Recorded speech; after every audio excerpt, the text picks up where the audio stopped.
Thanks to Ricardo for inviting me, and thanks to all of you for coming to listen. It's really fun to be here. I'm going to be talking about co-speech gestures and embodied cognition today, which is not really the topic of our collaboration together with Ethan and Ricardo and Christopher Cox and my wonderful colleagues Julia Parrish-Morris and Ruth Grossman from the United States. So this, my main work focuses on kind of verbal language and discourse, but what I'm going to talk about today is really co-speech gestures. All right, so let me get to it. I'm going to be talking about some work we've done looking at gesture production and gesture comprehension by autistic people, some work on spontaneous motor mimicry, and then finally a couple of projects looking at embodied cognition in autism. Okay, so first, gestures. Why talk about gestures? Why are they important or meaningful? Well, there's lots of evidence that they play a really important role in communication. So developmentally, when children are learning to talk, when they first begin to produce gesture-speech combinations, like if they say, daddy, and point to daddy's mug, that combination where I'm communicating one thing, I'm pointing to the mug with my hands, but saying a different kind of speech, I'm saying daddy with my words, that mixing together of two different kinds of information in a sort of a multi-word phrase where one part is gestured, that action reliably precedes the onset of two-word phrase speech in children. And it seems like the communicating that piece of that with gesture allows the kid to have a different kind of communication tool. Developmentally, it's important. In the educational setting, we see that teachers who gesture more, students who gesture more as they're talking about what they're learning, reliably show better learning outcomes. It's as simple an intervention as telling telling teachers, hey, gesture more while you're talking, and you can see that their students learn more effectively. In the level of communication, we see that gestures sometimes present information that's completely redundant with what is communicated in speech, but sometimes they provide complementary and additional information. But gestures and speech sort of ride along together on the communicative highway, and people have described gesture and speech as being two sides of the same coin. They're really, really critical in discourse. I'm going to talk about a couple of kinds of gesture. I'm just going to turn off this message if I can, assuming the Zoom people can hear us okay. So there's the gesture research world has described a few kinds of gestures. One kind is iconic gestures. People describe these sometimes as gestural onomatopoeia. An iconic gesture is a means of communicating the size or nature of an event or object in the world. So here I pulled this slide off of, I don't know, Google, but I'm imagining the woman is talking about the size of something, maybe a ball that she's getting ready to throw, or who knows what. But iconic gestures communicate the shape and physical qualities of an object or an event. Oops, I moved my mouse and now this doesn't work. Nope. Click somewhere, okay. Yes. Okay. Metaphoric gestures are another kind of gestures like iconic gestures. They communicate the size or nature of a concrete object, but they do so in order to communicate an abstract concept. So you might have somebody gesturing like this as they talk about trying to make a decision, right? They're weighing two possibilities in their hands, almost literally. Another class of gestures are deictic or pointing gestures. You can communicate both declaratively with a deictic gesture, hey, look at that amazing fan on the ceiling. Or you can ask for something, hey, could you pass me a teacup by deictic, using a deictic gesture. And together, iconic, metaphoric, and deictic gestures convey representational information, right? They communicate something about information in the world. Beat gestures are rather different. Beat gestures are simple biphasic movements that rather than communicating something about how an object looks. A beat gesture is something like gestural prosody. It adds emphasis or communicative, sort of meta-communicative information to a phrase. Like if I said, "I'm so mad at you," right? I'm pointing at you. I'm not, but the pointing to somebody indicates who I'm mad at, and this repeated structure of movement superimposed on the deictic gesture communicates something about my affective state. I should have a more pleasant example. Deictic gestures. And finally, the last class of gestures one might look at, and that we've looked at in our studies, includes so-called interactive gestures that communicate something, again, kind of metacognitive about what you're saying verbally. So you might say, "I think it starts at 3 o'clock," and by shrugging and making a facial expression that suggests uncertainty, right, it suggests maybe it starts at 3 o'clock or maybe at 4 o'clock or 2 o'clock, I'm not certain about that. Nodding and shaking your head are, of course, movements that communicate something about your attitude toward what you're saying. People have also described so-called conduit gestures, where you might say, "Now I'm going to tell you a story," where you're literally offering the story to your interlocutor on the palm of your hand, essentially. I'm an autism researcher. Why am I talking about gestures? Well, it turns out that gestures look very, very different in autistic people. So the clinical literature is very, very clear that the absence and different quality of gestures in autism is a clear signal of autistic diagnoses. Having delayed or absent pointing early in development is a clear signal of that the person might have autism. And indeed, the quality and quantity of gestures is central to fully 1/3 of the items on our diagnostic gold standard tool, the ADOS. So clinicians are in, I think, very clear agreement that differences in gestures are really central to the autism diagnosis. The empirical literature is surprisingly small, though it is largely consistent with that clinical consensus. The clinical literature has amply documented that there are fewer gestures, and especially fewer declarative deictic gestures, in infants and toddlers who go on to have autism. That same literature following kids into preschools shows fewer declarative deictics, and in general, delays in gesture production in autistic children sort of ride along with delays in speech production and are pretty generally found in early autism.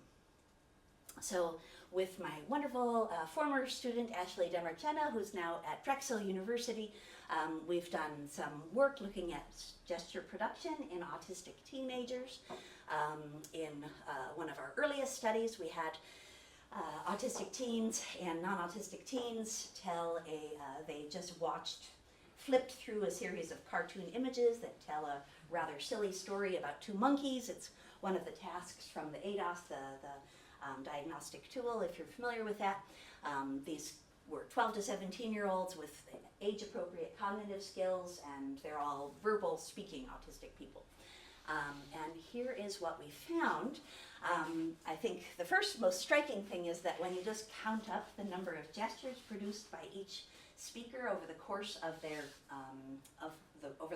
story, we see enormous individual variation. Some people gestured almost not at all, and some people gestured very, very frequently with no group difference in number of gestures or gesture rates. But when we look at the quality, when we kind of dig in more deeply to the details of the gestures that people produced, we see some really interesting differences.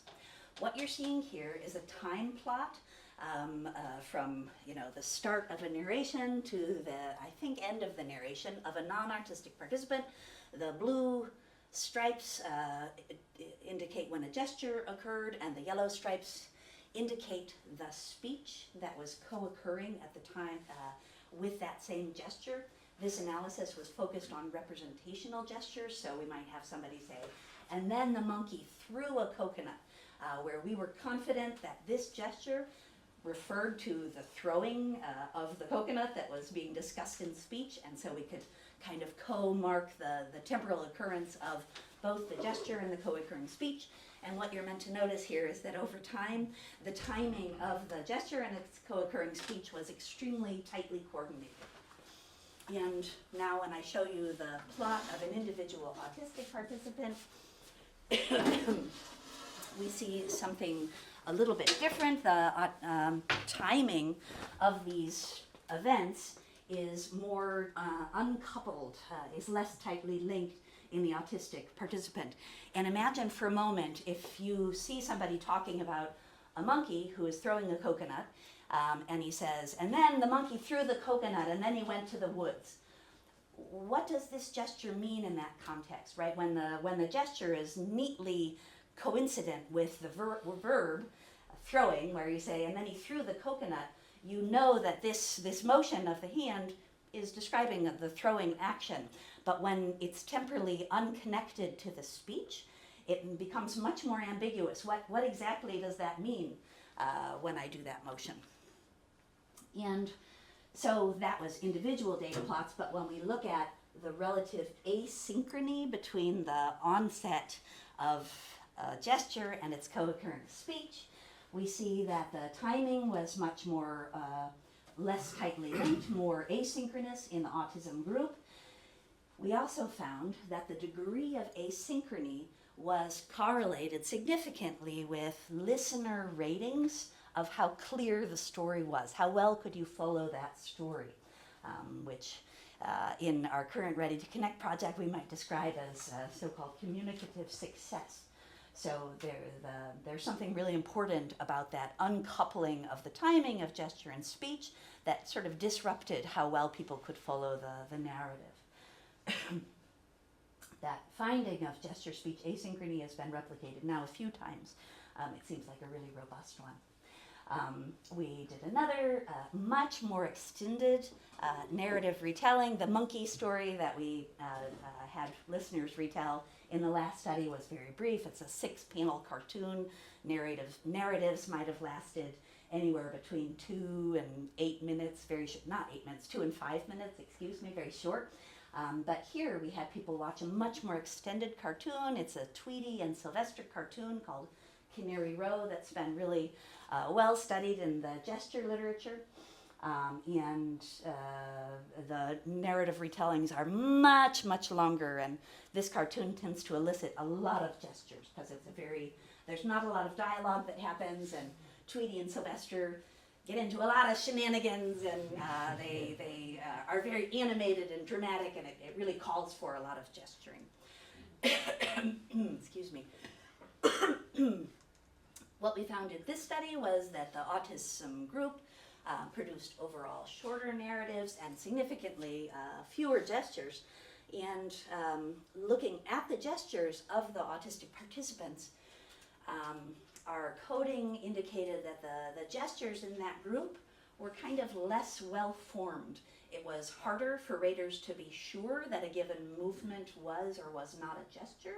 And even when they decided it was a gesture, they were less sure about what the meaning of that gesture was. So in the example that I said before about the monkey throwing the coconut, you can imagine that if somebody said, and then the monkey threw the coconut, and did a sort of a discursive wave of the hand like this, does that mean he threw it like a bocce ball? Or does it mean, are you just sort of dismissing the fact of the throwing? What exactly is being communicated by this movement might be less clear in some cases.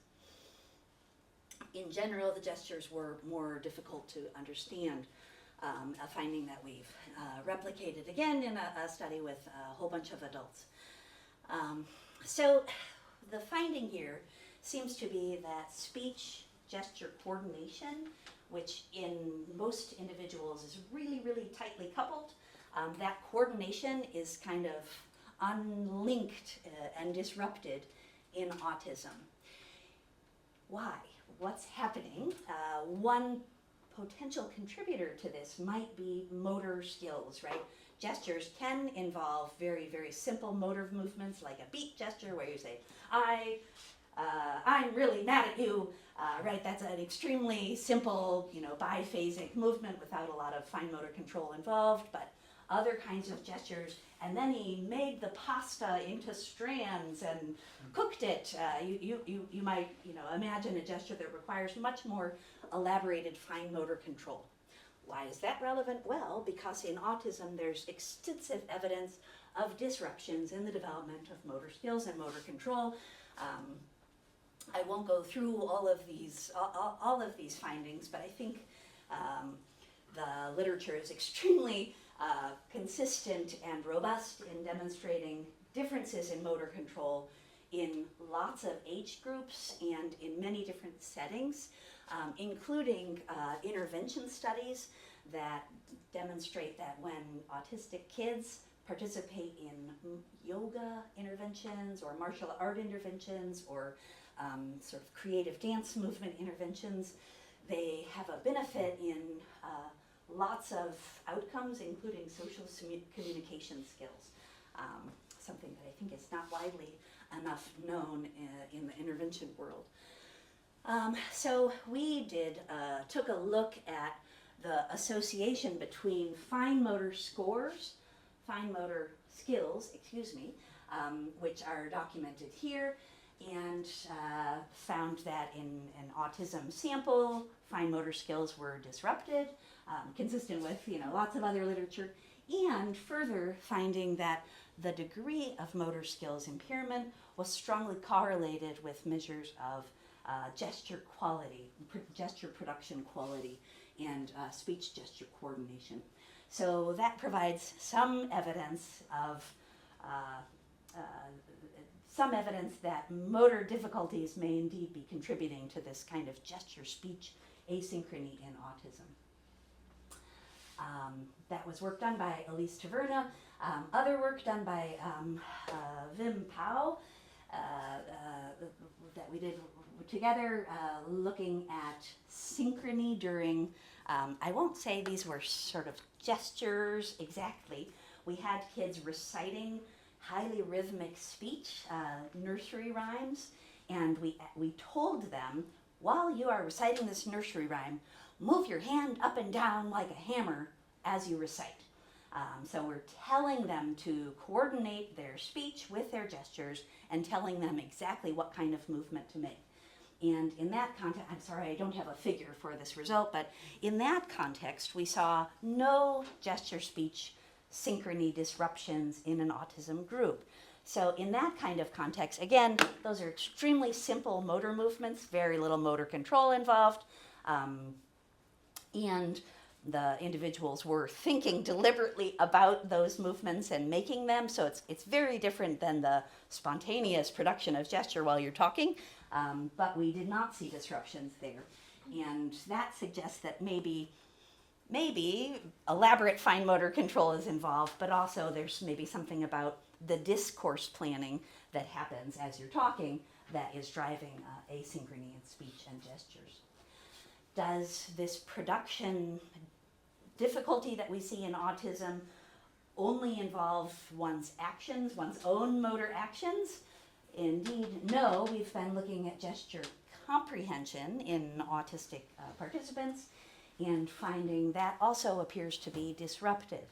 And one could probably well imagine a feedback loop where disrupted production of gesture movements then in turn makes it more difficult for you to sort of process or pay attention or make sense of other people's gestures. We started out with a very sort of simple-minded study of gesture comprehension, which has literally not been looked at all in autistic individuals. We had people watch a video. This is a screenshot from the video of two young women having a conversation. They're talking about something that happened to a mutual friend. And during their conversation, sometimes information is conveyed only through speech, and some details in the conversation are conveyed only through gesture. So for example, at one point the young woman says, and then she got in touch with her sister, and she does this, what does that mean? I'm text. Okay, good. That worked. Right. So she texted her sister. She didn't call her. She didn't shout up the stairs. She texted her to get a hold of her. So we ask people after they watch the conversation to answer a multiple choice quiz about the video that they just watched. I should say that first off, the most striking finding was how poor people did on this quiz in general, even though we told them, watch this carefully because we're going to give you a quiz afterwards about what happens. Even primed with that, they watched this, I think it's 40-second long conversation, two animated young women telling kind of a sort of interesting story, and people still, on average, got only about 60 to 70% correct. They missed a lot of information. Maybe that's just that our undergraduates are poor, I don't know. But what we found was the autism group was strikingly lower in accuracy of their response to these quiz questions, but for the gestured items in particular. So they're less accurate for gesture items relative to their own accuracy for verbal items, and they're less accurate than the neurotypical comparison group. So there's both a main effect and an interaction there.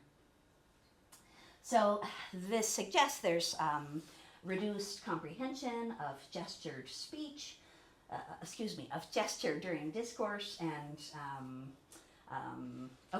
so that's yeah, please. Do you know if they were looking at the gestures and they didn't process, or if they actually didn't look at the gesture? So really important question.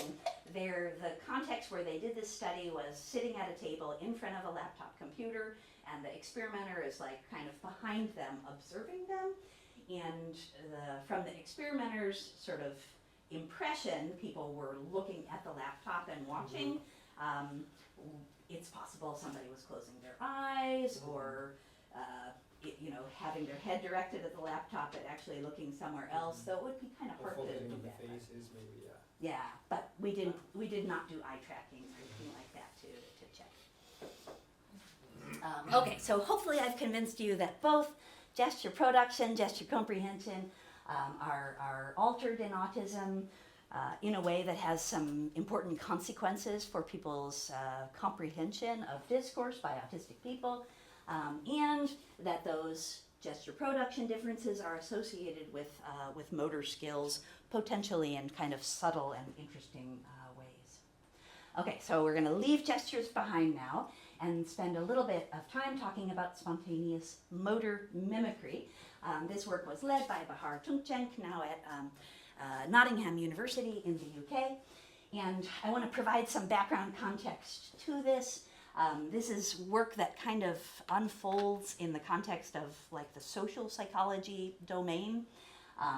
We know from studies of animals and lots of studies of humans that spontaneous motor mimicry serves to build a sense of social affiliation, makes you feel like you have had a better interaction with the person that you're talking with, for example.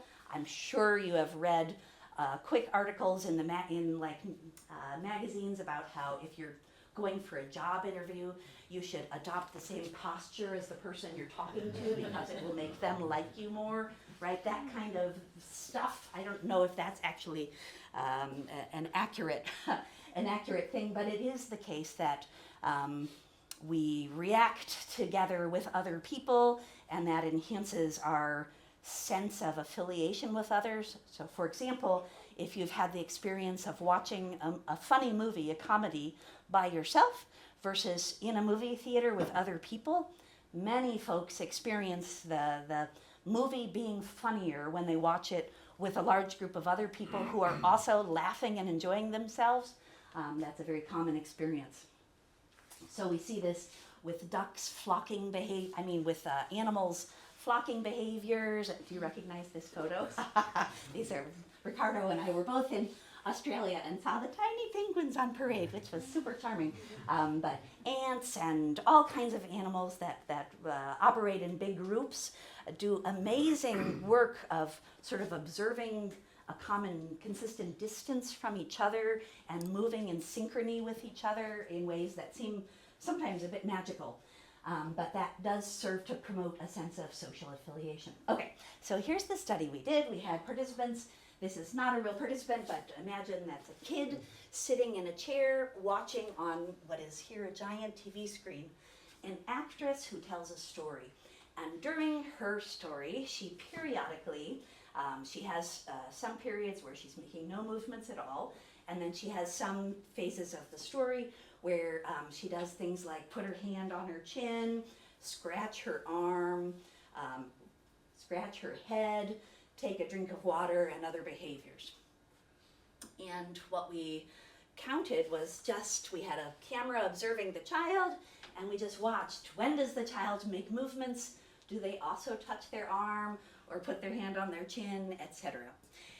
We also asked the child, after they completed this activity, we said, we want to know how good a storyteller this woman was she a nice person?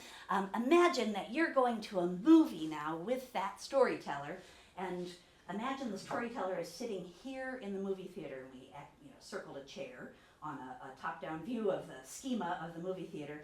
Now tell us where you would sit if you were also going to the movie with that woman. This is a task we borrowed from the social psych literature, and the kid would circle or X a chair in the movie theater, which allows us to see how close does the child seat himself relative to the storyteller. How many chairs away are they? Which gives us kind of a quantitative index of affiliation. Here's what we found. Our autism group in green did significantly less mimicking of the storyteller's actions across all different kinds of actions. They also demonstrated significantly lower sort of sense of affiliation according to that theater chair task. And we found, really interestingly, remember the autism group is the green bubbles here, and our neurotypical group is the red bubbles. We found that the degree of mimicry was significantly correlated with people's sense of affiliation in the neurotypical group, but that relationship was not present in the autism group. So there is something about that idea that you adopting similar postures as your interlocutor does maybe either reflect or enhance your feeling of affiliation with that person, except if you have autism, and it doesn't sort of play a role in that case. So that was a quick foray into mimicry, and now I want to tell you about a study of contagious yawning and some other work we've done to look at embodied cognition.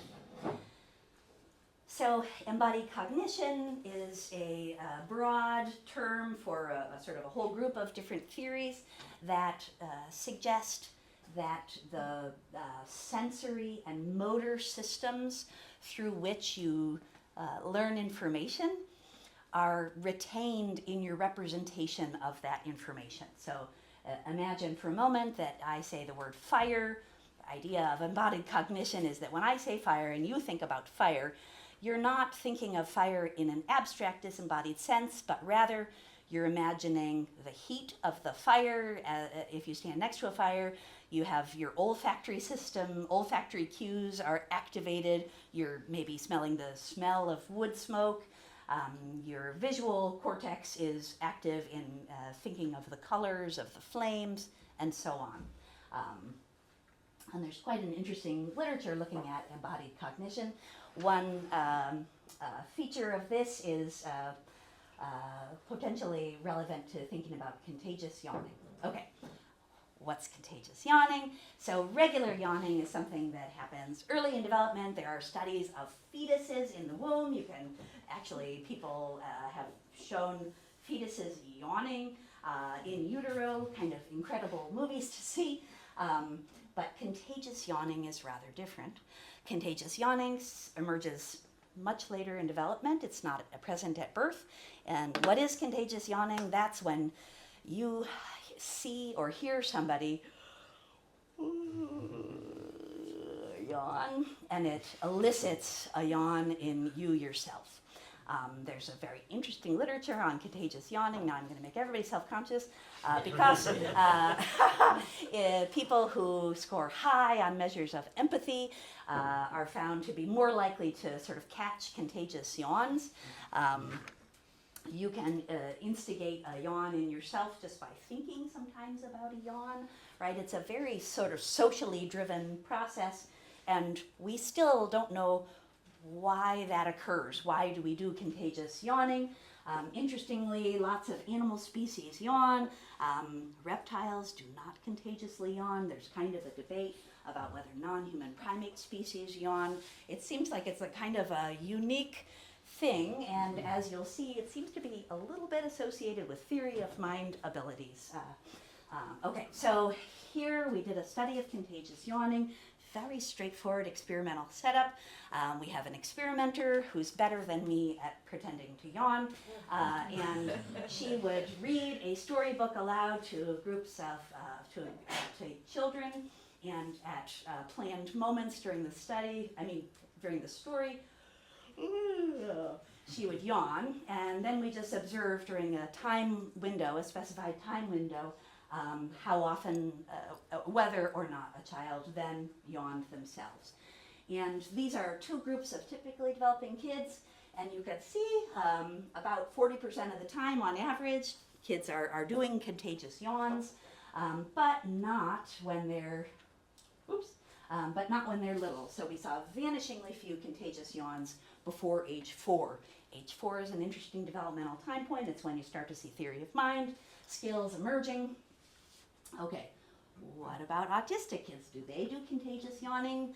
No, the data suggests they do not, at least up till ages 12. So we looked at contagious yawning in a group of autistic children and find that they do significantly less contagious yawning, suggesting, again, something about how you are observing other people's motor actions and the effect that it has on you. Your mimicry of those actions seems different in autism. So returning to, for a moment, to that idea of embodied cognition, the field of embodied cognition suggests that maybe our working metaphor of cognition is missing something. So the common working metaphor for cognition is that the human mind is a computer with software, that's your thinking, running on hardware, that's your squishy brain tissue, where that nature of that hardware is sort of irrelevant. It doesn't matter exactly how the wet stuff is functioning. We can investigate the cognitive processes entirely independently of the wet stuff. In this field, the idea is that, again, we should pay attention to all that wet stuff because the sensory and motor cues that accompany an experience are going to shape your representation of that experience. And there's lots of rich evidence about this. So I want to tell you about an experiment we designed to look at this kind of embodied experience. And first I have to tell you about approach avoidance systems. This is something described first by Darwin 100 years ago, and is the idea that we have this kind of evolutionarily adaptive response to salient stimuli. Things that are lovely, like this little puppy, you kind of want to get closer to them and hug them, and right? I mean, you've probably experienced that on the street. If you see an incredibly adorable baby or a fluffy kitten, you want to get close to it and touch it. And in contrast, if you see, this terrifying, snarling pup, you want to get far away from it. That's sort of adaptive, was Darwin's thinking, right? This thing might be dangerous and might hurt you, so get away from it. How in the world did we test this in an IRB-approved way? We used a method written about by John Cassiopa, where we had people adopt particular postures as they did a task for us. So we had them looking at Japanese kanji stimuli. We excluded anybody from the experiment that was like a Japanese speaker, was really interested in manga, or would be familiar with these kanji as meaningful objects. and we just assumed that seeing this or that symbol, if you are not a speaker of Japanese, those don't themselves carry any sort of affective meaning for you. They're all equally pretty or boring or interesting or not interesting or whatever, but they're not identifiably valenced. While we had people observing these kanji stimuli, they saw 12 while they adopted in what we called an approach posture, where they're literally sitting at a table in front of a laptop computer, and we said, press up on the bottom of this table like you're trying to lift up the table. So they're activating all these muscles that put them in a approach position according to Darwin. And for the other half of the kanji that they saw, we said, now press down, stand up, take a minute, take a break. Okay, now sit back down to the table, and now press down as hard as you can on the table as if you're trying to push the table away from you, with the idea that that is activating sort of the avoidance muscle systems. This was such a long shot. I cannot believe this experiment worked. I was sure that it would not, and I just developed the experiment so that I could do this study during my last sabbatical in France. Okay, so step 2 of the experiment, how do we figure out whether adopting these approach and avoidance postures had an effect on your representation of those kanji stimuli? Oh, I forgot to say one piece. As they saw each kanji, so they're pressing up as hard as they can on the table, and we show them a kanji, and we say, okay, do you like it or do you not like it? And they say, well, whatever, I like it or I don't like it. All we wanted was that they're looking carefully at the kanji characters, right? So they make a like, don't like judgment. Now we say, okay, stand up, let go of the table, have a break again, and now sit back down. Now we're going to show you each kanji, and you don't know what the kanji means, of course. It's meaningless to you, but we're going to try something crazy. We're going to show you a kanji that you saw before, and we're going to ask you to choose which picture you think probably captures the meaning of that kanji character. So you're guessing, does that kanji, does it mean ice cream or pepper? Of course you're guessing. Just do your best guess. It's almost like you're just pressing at random. The trick, of course, is that the pictures were from 2 categories. They're drawn from a set of images called the International Affective Picture System, or IAPS. Very, very useful picture system. It's freely available. These are images that have been rated by, I don't know, 1 billion people, and for their valence and their intensity. And the pictures run from 1 negative to 9 positive. The positive ones are little fluffy kittens and babies and gorgeous women and, I don't know, beautiful estates and nice foods and things you would like. The pictures that are at the 1 level are horrible. They're like rotting corpses and dead people and fires and all kinds of bad stuff. We didn't show anybody those negative ones because we needed this to be IRB approved. So we showed people pictures that were at the exact middle of the scale, so they were fully neutral, and pictures that were strongly positive. These are ones I picked out. You're not allowed to show the IAPS images in presentations. So people saw either a strongly positive picture or a neutral picture. And remember, they're saying for that kanji that they were either that they saw that kanji while they were doing an approach movement or while they were doing an avoid movement. They have to choose which picture reflects the meaning. Hopefully you're guessing the point here. The question is there going to be a relationship between the posture, the movement that you were making, and the likelihood that you choose the strongly positive image, with the prediction that for the kanji you saw during the approach movement, you're going to be more likely to choose the positive images. That embodiment effect, as we called it, was one that was present in the neurotypical group, but not present in the autism group. So there's a main affective group and a significant group by condition interaction. So our autistic participants did not apparently display that kind of embodiment effect. Why might we see these kinds of limited embodiment effects in autistic individuals? Again, we think a part of the story, not the whole story, but part of the story is probably developmental motor delays, leading to differential, and we do care about the wet stuff here, disrupted functional connectivity of action circuits, so the circuits that are involved in planning motor actions. There's evidence of disrupted functional connectivity of those circuits. So I have one more study to tell you about, and then I'll wrap it up. Sort of piggybacking on that embodiment study I just told you about with the approach avoidance system, we did an eye tracking study looking at the effect of object manipulation affordances on people's processing of those objects.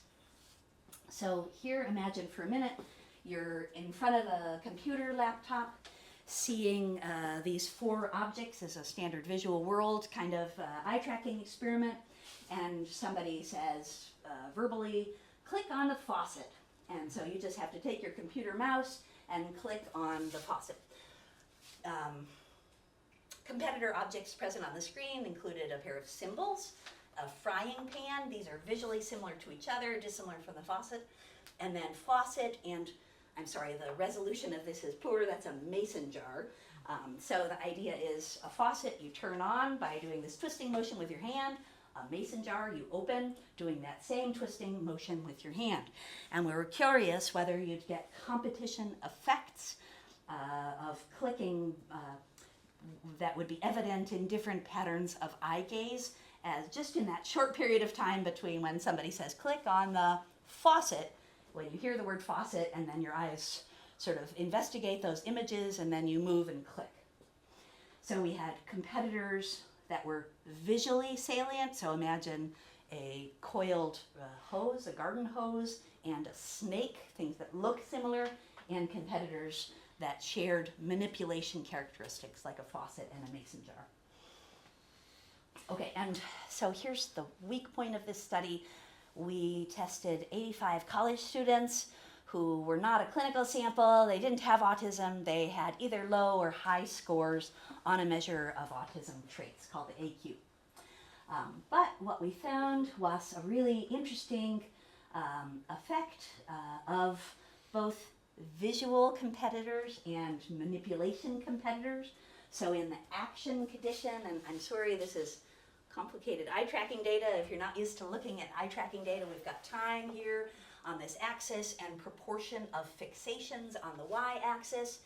This is showing, the inset graph is showing you sort of just this time window of those 2 objects, and we're looking at, this is the target, this is the related competitor in yellow, and this is the unrelated objects in red. So in the faucet example, this is the faucet in blue, this is the mason jar in orange, or yellow, and the whatever those other 2 objects were in red.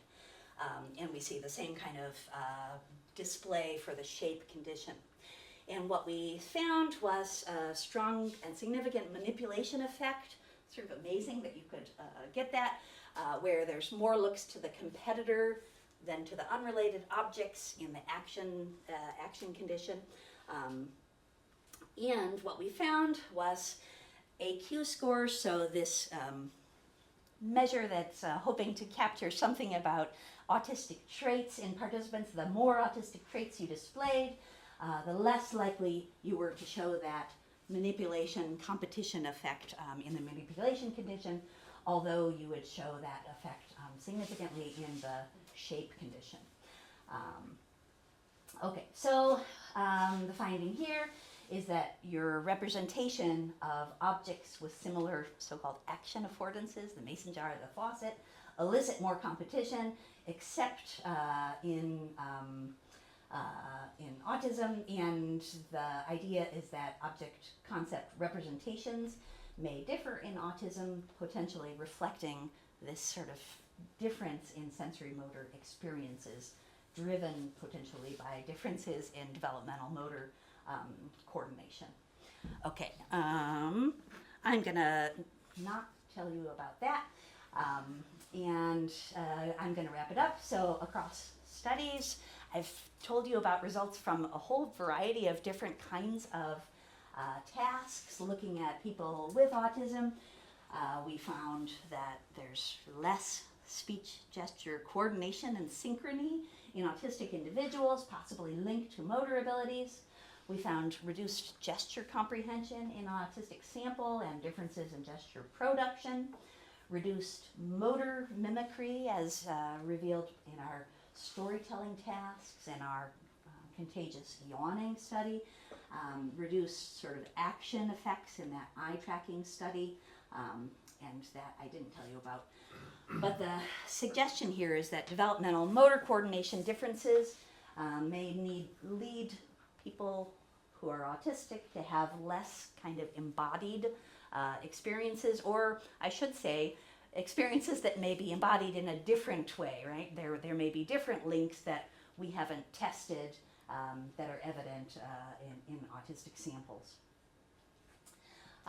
We do know that the alignment of language milestones with milestones in other domains, cognitive, sensory, and motor domains, is really critical in development. So, for example, Linda Smith has looked at how limb, motor, and visual development all kind of coordinate and align to really dramatically reduce an infant's need for visual attention and visual segmentation abilities in development. So, for example, in the study, she finds that infants have shorter arms relative to adults and relative to, when an infants have worse visual abilities, right? They can fixate less accurately, and they have shorter arms, which means when they pick up an object and bring it in front of their eyes, they can, because their arms are shorter, they have to be able to see it better than if their arms were longer. Those things sort of align to help them focus and visually understand an object that they're looking at as somebody names it, and that facilitates language development. Memory limitations in infants are hypothesized to drive language acquisition, and as Lisa Newport suggested in her Less is More paper, the proposal is that is in fact limitations in memory abilities that allow infants to sort of better segment the speech in their incoming input and acquire their native language.